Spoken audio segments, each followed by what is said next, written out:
पुण्यात्माओं, परमात्मा परमेश्वर स्वयं आकर के हमें चेताते हैं, ये समझाने की चेष्टा करते हैं कि प्रथम तो ये मनुष्य जीवन बहुत ही दुर्लभ है, बहुत कठिनता से प्राप्त होता है। और मनुष्य जीवन पाकर के जो परमात्मा की भक्ति नहीं करते हो तो फिर आपका मनुष्य जीवन व्यर्थ है। जैसे कुआं जल बिना फिर बनवाया क्या काम।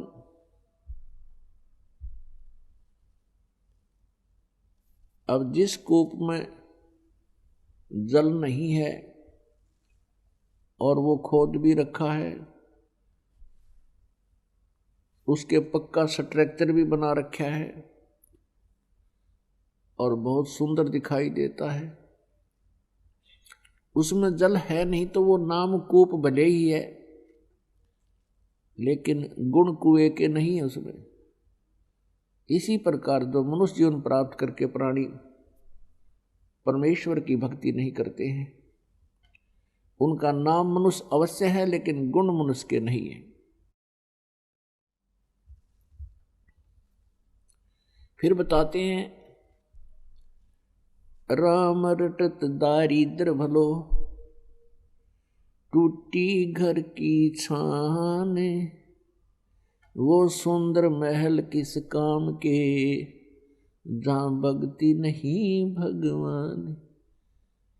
परमात्मा की भक्ति करने वाला वो निर्धन व्यक्ति भला है, अच्छा है, जिसके मकान की छत भी टूटी बेशक हो, जिसकी झोंपड़ी की छत टूटी हो और वो भक्ति कर रहा है, तो कहते हैं वो सुंदर महल किस काम के, जहां भक्ति नहीं भगवान।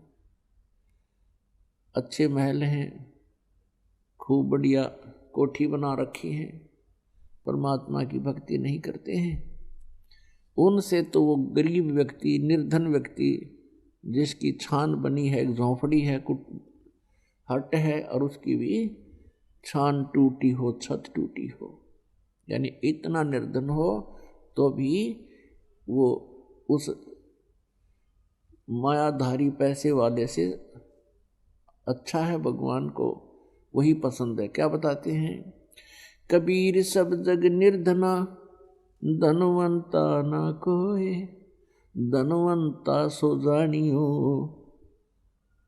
जिस पर राम नाम धन होए। पुण्यात्माओं,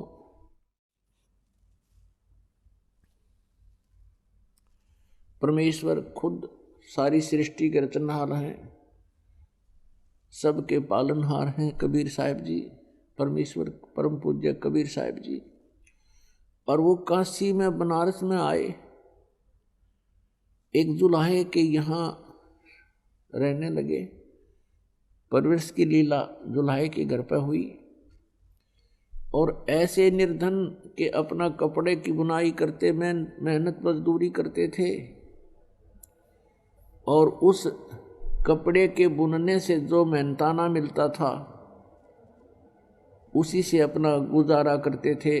एक झोंपड़ी में रहते थे, कुटिया में, और अपना भक्ति भी करते थे, प्रचार भी करते थे, उसी में से दान भी, धर्म भंडारे भी करते थे। वो क्यों ऐसा करते थे, वो हमें ये उदाहरण देने के लिए लीला करते हैं प्रत्येक युग में कि परमात्मा की भक्ति के लिए ना तो कोई जाति या मजहब बाधक नहीं है, परमात्मा की भक्ति में सेठ होना आवश्यक नहीं है, भक्ति के लिए एक मनुष्य जीवन होना पर्याप्त है।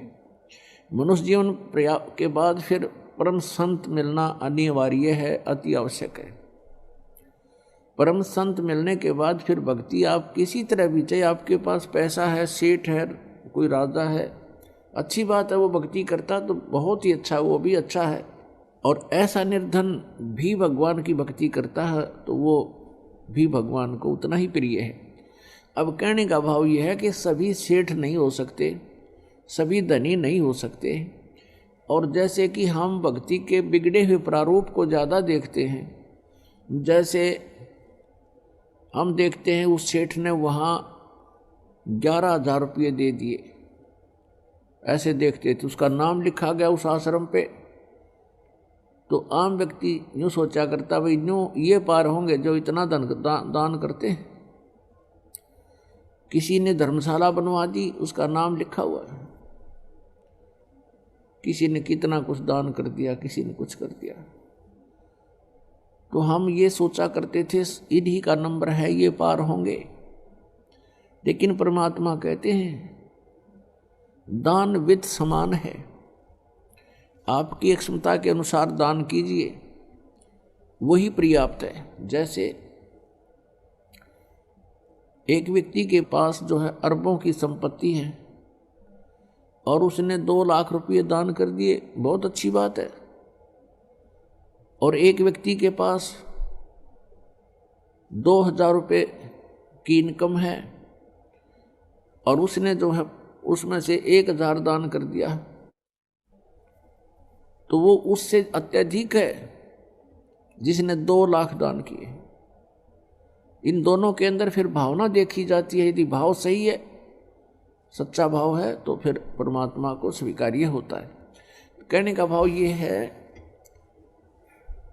कि परमात्मा में आस्था, श्रद्धा, एक लगन विशेष हो तो दोनों ही भक्त परमात्मा प्राप्ति कर सकते हैं। लेकिन सभी सेठ नहीं हो सकते, सभी के पास ये व्यवस्था नहीं हो सकती, क्योंकि पूर्व जन्मों के हम पुण्यों को स्वर्ग में बर्बाद कर चुके हैं। अब फिर नए सिरे से हमारा जैसा प्रारब्ध बना है बचे खुचे कर्मों का, उसी को हम भोग रहे होते हैं। परमात्मा आते हैं, सत भक्ति करवाते हैं, हमें फिर से धनी बनाते हैं भक्ति का, तो फिर हम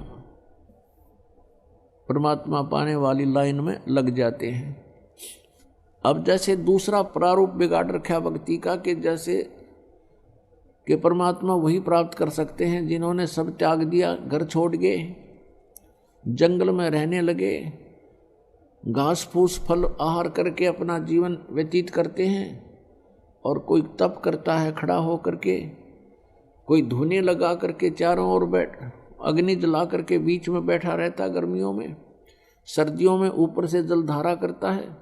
परमात्मा कहते ये कोरे पाखंड हैं, ढोंग हैं, ये आडंबरी व्यक्ति हैं, इनसे कोई लाभ नहीं, ना ये शास्त्र अनुकूल साधना है। और शास्त्र विधि को त्याग कर मनमाना आचरण जो करते हैं वो अपना जीवन नाश कर रहे हैं। गीता जी अध्याय नंबर 16 के श्लोक नंबर 23 में कहा कि शास्त्र विधि को त्याग कर जो मनमाना आचरण करते हैं, मनमानी पूजाएं साधनाएं करते हैं, उनको न तो कोई सुख होता है, न उनकी कोई सिद्धि होती है, और न ही उनकी गति होती है, यानी यूजलेस। इससे तेरे लिए अर्जुन, गीता जी अध्याय नंबर 16 के श्लोक नंबर 24 में तुरंत कहा है, इससे तेरे लिए कर्तव्य और अकर्तव्य की व्यवस्था में सदग्रंथ ही प्रमाण है। अर्थात जो शास्त्रों में लिखा है उसी अनुसार आप जिन्हें करना चाहिए। शास्त्र विधि त्याग कोई भी साधना पूजा मंत्र जाप आप करते हो वो यूजलेस है।